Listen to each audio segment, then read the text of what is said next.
Hello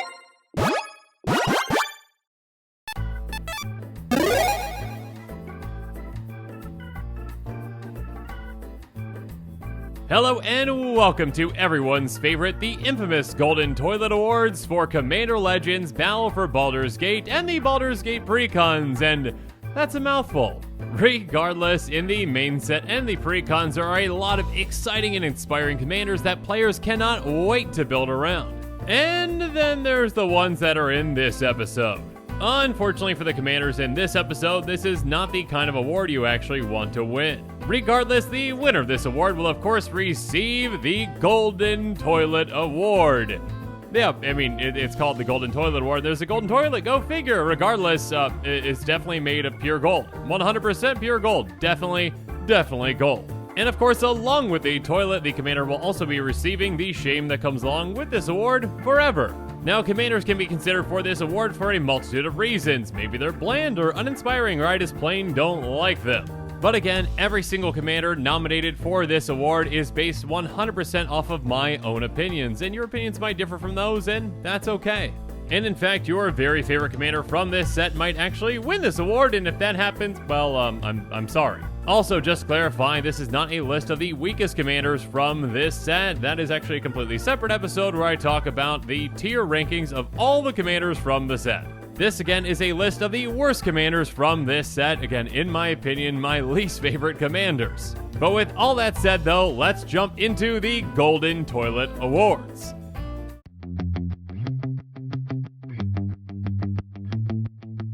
And we're going to start things off at number 10 with Broncos Party Leader. Broncos is a 2/4 orc that is also a cleric, rogue, warrior, and wizard, because there's that text right below that costs 3 and a black. Whenever Broncos attacks, defending player loses X life and you create X treasure tokens for X the number of creatures in your party. And Broncos also has choose a background. Now, a quick note with this commander, on attack, you're only getting that X value of just 1 if this is your only creature, just because, Broncos is essentially every single creature in the party. It does not mean that it is more than 1 creature. Regardless, though I am not a huge fan of the party mechanic, that is not why this commander has made it into the top 10 of the Golden Toilet Awards. The reason is that, that attack trigger just seems kind of random to me. It doesn't really seem like it kind of fits with the party mechanic at all. Okay, you make an opponent lose life for whatever reason, and then you also get to create treasure tokens, and treasure tokens are starting to become more and more problematic, and that's probably the main reason as to why this commander, just the second I saw it, I was like, meh, please no. So yeah, with one of the very few party commanders in the set, I just think that this is a big miss, and again, that's just my opinion. You might absolutely love this commander, and that's completely fine.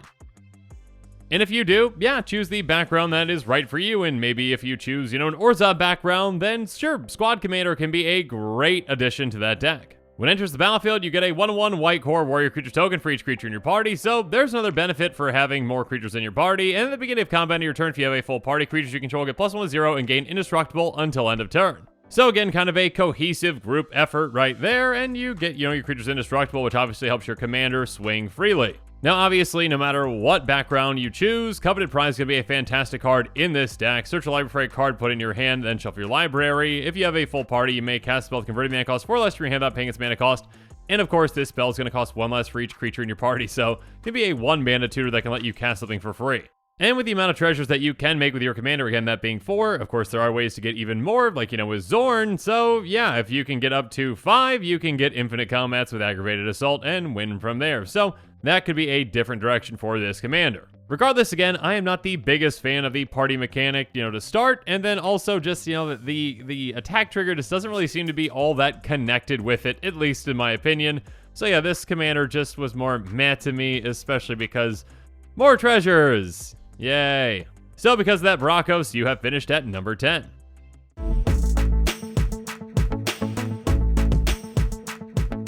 But now let's move on to number 9, though, with Gut True Soul Zealot. Gut is a 2/2 Goblin Shaman that costs 2 and a red that says, whenever you attack, you may sacrifice another creature or an artifact. If you do, create a 4/1 Black Skeleton creature token with Menace that's tapped and attacking, and choose a background. Now, obviously, I will say that the background that you choose can definitely heavily influence the way that you build around these commanders, and obviously, they can make them either more or less interesting, for certain players. That being said, the issue that I have with this commander is I think it is a pretty cool concept, but it falls short and it could have been, well, slightly adjusted. Again, in my opinion, it could have been slightly adjusted and been a much more exciting commander. Because with this attack trigger, you just get to sacrifice one creature or artifact. You cannot sacrifice multiple. And that to me makes a massive impact. I mean, I'm not even expecting that if you were to be able to sacrifice multiple that you would get, that 4/1 black skeleton creature token with menace tapped and attacking for every single one of those things that you sacrifice. I am not saying that I expect that.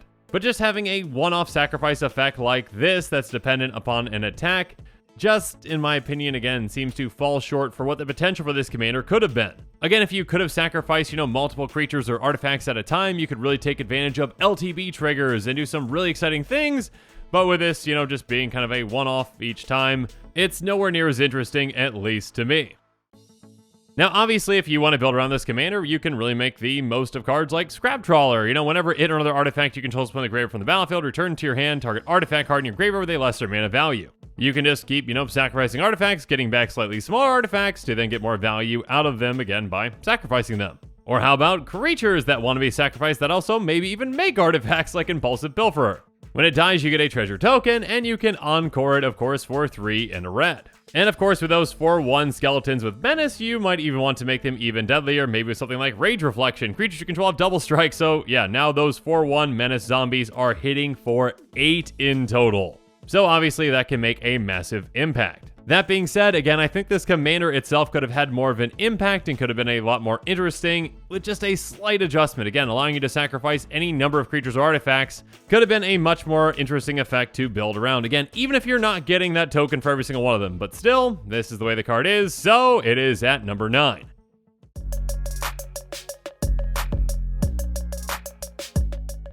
But now let's move on to number 9 with Amber Gristle O'Maul. Amber is a 3/3 dwarf cleric with haste that has, when it attacks, you may discard your hand. If you do, draw a card for each player being attacked. And, of course, choose a background. So, being able to discard your hand to draw some cards is a decent effect. That being said, in order to actually get the most out of this, you need to send, creatures at every single one of your opponents. So, discard your hand, draw 3, yeah, that's not all that bad, but you need to keep making sure that you can keep doing that. And, of course, as the game goes on further, the less interesting this commander gets. And of course, on top of that, you actually need to send Amber into danger itself to actually get that trigger. So yeah, just with all these factors, Amber, in my mind, is definitely deserving of being on this list. I mean, obviously, you can make this commander more impactful depending on what background you choose, and, if you choose blue, sure, Teferi's Ancient Insight can double up your card draw to actually make it very much worth, discarding your hand the vast majority of the time.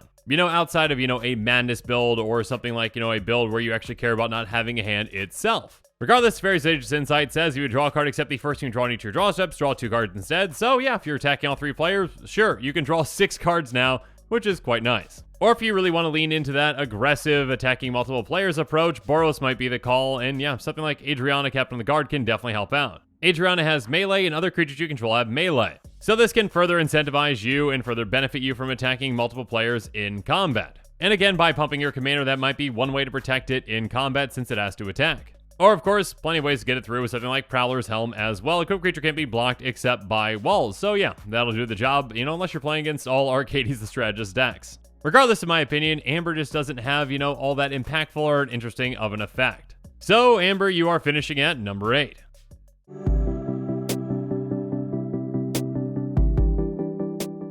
But now let's move on to number 7 with Ernest Gloom Stalker, a 3/3 halfling ranger with death touch that costs 2 and a green. And when Ernest Gloom Stalker attacks, return target land card from your graveyard to the battlefield. And of course, choose a background. Now, this one really is on the list mostly because green ramp commander, yeah, that's something that's been done plenty of times before. And actually, I guess technically not just a mono green commander because, well, you can choose your background to be whatever it is. So yeah, probably go Simic and then Landfall. And yeah, it's just not all that exciting of a concept. Now, unlike the previous commanders I've talked about, you're somewhat protected on your attack trigger because of that death touch. Your opponents really have to actually think about actually blocking. But yeah, again, even with that kind of addition and the things that you can do with that, still, Ernest, you are definitely deserving of a Golden Toilet nomination. Now, if you're looking to build around it, definitely consider Sword of Vengeance. Equipped creature gets +2/+0, has First Strike, Vigilance, Trample, and Haste. And yeah, Vigilance is going to be great for this commander because, again, you can swing out and stay on, defense as well. And with Death Touch, that can be quite the deterrent. But especially Death Touch plus First Strike, yeah, that is fantastic. Because, again, you are hitting first and also you have Death Touch. So, yeah, you're just taking out that creature right away. And, yeah, if they block with multiple creatures, you can also take those out with just, 1 point of damage apiece. Now, also with this commander, of course, yes, you can use and abuse lands like Evolving Wilds, which you can just keep getting back from your graveyard, getting back into your graveyard, getting back in your graveyard, get back out of your graveyard. That's what you're probably going to want to do with this commander, landfall triggers. And of course, if you really want to lean heavily into that trigger, you can definitely utilize extra combats like Relentless Assault. That being said, yeah, I think we're basically just going to be seeing, for the most part, another landfall commander, which kind of has been done to death at this point. So yeah, Ernest, in my opinion, you are most definitely deserving of at least a nomination for the Golden Toilet Award at number 7.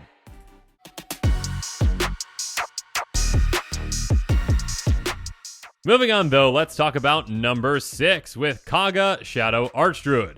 Kaga is a 1/4 elf druid that costs 2 black and a green, and whenever it attacks, it gains Death Touch until end of turn, mill 2 cards. And once during each of your turns, you may play a land or cast a permanent spell from among cards in your graveyard that were put there from your library this turn. So with this commander, you can attack for some additional value, and again, you are protected during attack at least somewhat again with that Death Touch.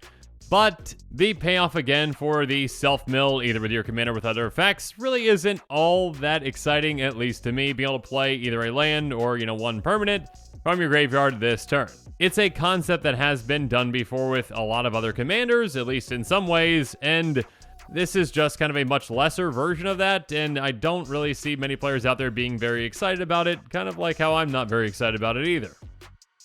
That being said, if you are excited about it, I am sorry, I'm not trying to bash your commander, it's just the way I feel about it, but yeah, utilize cards like Rune Changer Spike, Splinter Fright, and Crawling Sensation. Rune Changer Spike says, equipped creature has First Strike and gets +X+0, X the number of instant sorcery cards in your graveyard. This is great for your commander, obviously, for multiple reasons. First Strike, again, with Death Touch, is fantastic in combat, and again, that +X can get quite large, again, by milling a decent amount of instant sorceries into your graveyard. And of course, you're also going to want to utilize other repeatable mill effects that also benefit from that mill, like, Splinter Fright. Say Star with Trample and its power and toughness are each equal to the number of creature cards in your graveyard. At the beginning of your upkeep, put the top 2 cards of your library into your graveyard. Or how about Crawling Sensation? At the beginning of your upkeep, you may put the top 2 cards of your library in your graveyard, and whenever 1 or more land cards are put in your graveyard from anywhere for the first time each turn, put a 1/1 green insect creature token onto the battlefield. So of course, there are other ways to mill, there are other ways to benefit from mill, and, plenty of ways to pump this commander and protect it in combat.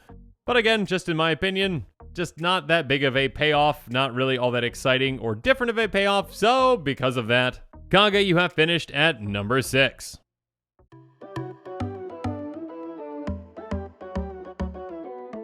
But now it's time to move on to number 5 with Viconia, Drow Apostate. Viconia is a 2/3 elf cleric that costs 2 and a black, and it has, at the beginning of your upkeep, if there are 4 or more creature cards in your graveyard, return a creature card at random from your graveyard to your hand, and choose a background. So, remember how we were just talking about uninspiring payoffs? Well, yeah, I think this is the definition of that. Now, meeting the requirement of 4 or more creature cards in your graveyard is really not all that difficult to do. Regardless, by meeting that requirement, your payoff is, hey, you get a random one of them back. If it was a choice, yeah, it could be a lot more interesting and there could be a lot more exciting things to do with this commander, but that's not the case. At the most, you've got a 25% chance of getting back the exact creature that you want in whatever situation that you're in.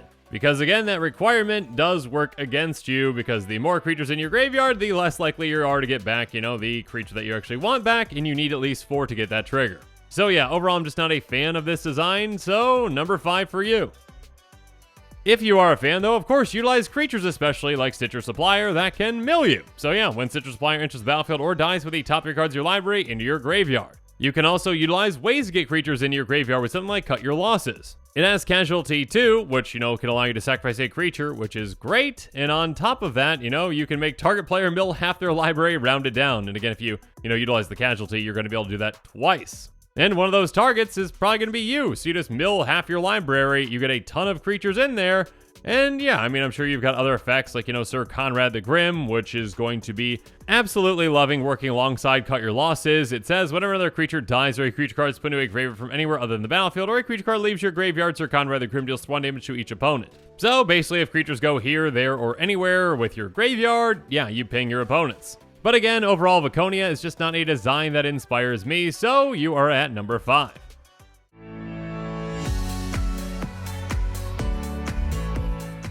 Next up, though, let's move on to number 4 with Dernan of the Yawning Portal. Dernan is a 3/3 human warrior for 3 and a green that says, whenever it attacks with the top 4 cards of your library, you may exile a creature card from among them, put the rest of them on your library in any order. For as long as that card remains exiled, you may cast it. That spell has Undaunted, which means that it's going to cost 1 less to cast for each opponent. And on top of that, it has Choose a Background. I feel like some commanders just lean very heavily on the backgrounds, and as a mythic, I just wouldn't think that this would. Regardless, to me, that attack trigger is just not all that interesting. I mean, yeah, cool. Okay, I get a creature off the top 4, potentially if I hit one off the top 4, and I get to cast it for slightly cheaper depending on the number of players that, I'm playing against. It's not terrible, and it's not underpowered or overpowered or anything. It's just kind of meh.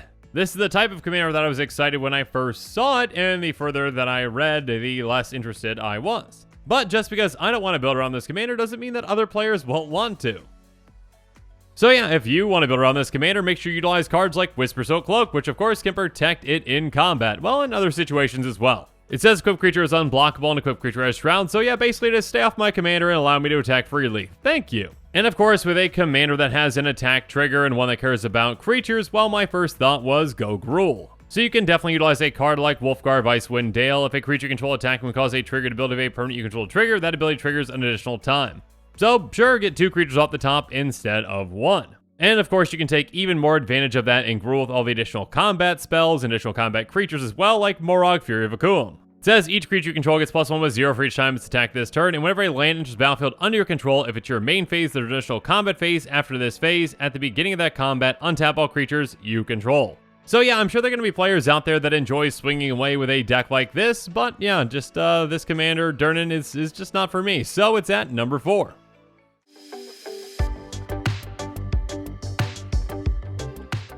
But now we're into the top 3 with number 3 with Lozen, Dragon's Legacy? My apologies if I'm mispronouncing that. Anyways, Lozen Dragon's Legacy is a 4/2 Dragon Shaman with flying that costs 3 blue-red. She has, whenever you cast an adventure spell or dragon spell, Lozen Dragon's Legacy deals damage equal to that spell's mana value to any target that isn't a commander. Okay, I gotta be completely honest. I mean, this commander is completely fine up until, the last 4 words. Why in the world does this specify that isn't a commander?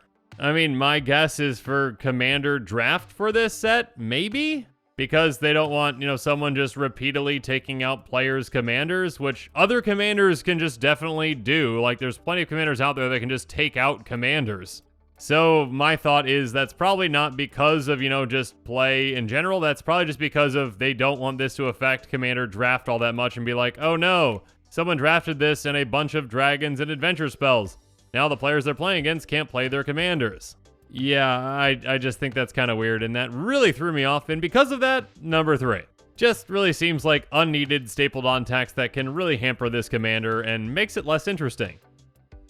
Regardless, yeah, in this set, we even got some dragons that are also adventure cards themselves, like Amethyst Dragon. So when you're casting this spell as an adventure with Explosive Crystal for 4 and a red, or again as a dragon for 4 red, you can dish out a good amount of damage with this commander. And of course, you can dish out even more damage by doubling it up with something like Gratuitous Violence. If a creature controller deals damage to a permanent or player, deals double that damage to that permanent or player instead. Just remember, for whatever reason, that you specifically cannot take out commanders. Just for whatever reason. Anyways, yeah, also you can lean into, more adventure cards like Lucky Clover that says whenever you cast an adventure, instant, or a sorcery spell copy, you may choose targets for the copy. So yeah, just some nice additional value there. But as I've said, in some previous Golden Toilet episodes with, certain commanders, I really just don't like when it seems like certain words are just tacked on when they really don't need to be, and it just makes the commander, well, a lot less interesting. And you might disagree, and you might think that those words are completely necessary, and that's completely okay, and if you're excited about this commander, great. But for me, it has finished at number 3 in these awards.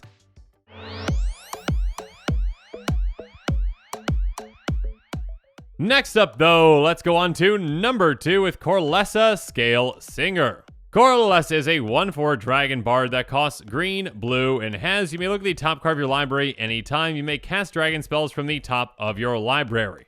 Okay, I know that in the past, and actually pretty recently, and even in this episode, I have complained about Simic, kind of just being a very samey, but this seems like the weirdest commander ever. Just as like, when I started reading, I was like, what in the world does this have to do with anything?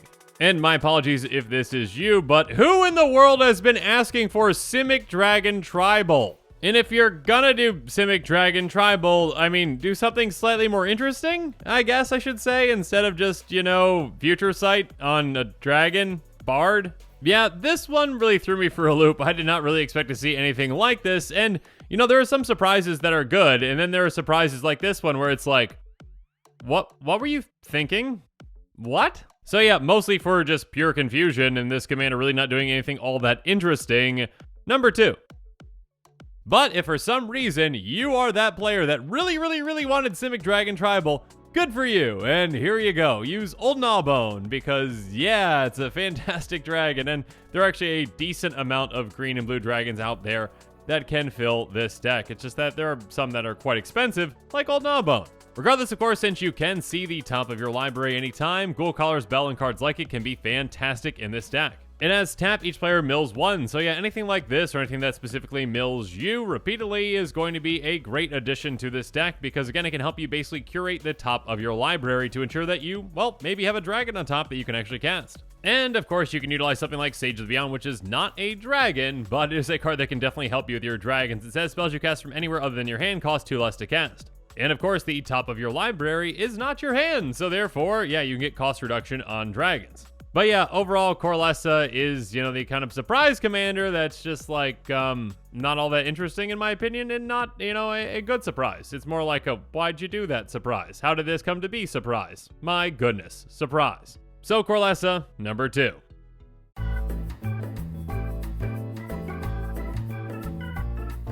But now the moment that you've all been waiting for and all the commanders have been dreading, the Golden Toilet Award for Commander Legends Battle for Baldur's Gate, the number 1 worst commander, in my opinion, in the set and in the precons, is Minx and Boo Timeless Heroes. And it's probably not for the reason you think.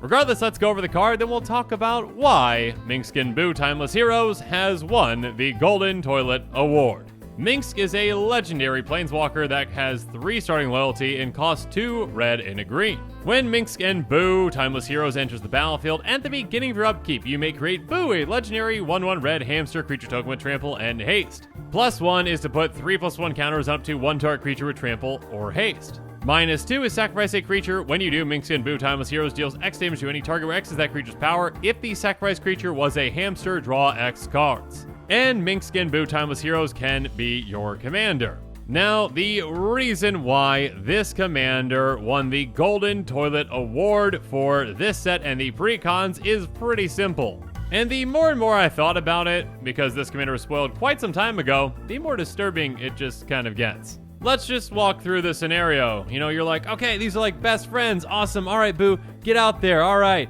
I'm going to train you so you get bigger. Awesome. Cool. Sweet. By the way, I'm going to have to chuck you at an opponent's face. I know you're an adorable little hamster. I know you're absolutely just adorable and cute, and you're my friend, but I'm going to have to chuck you at that player's face.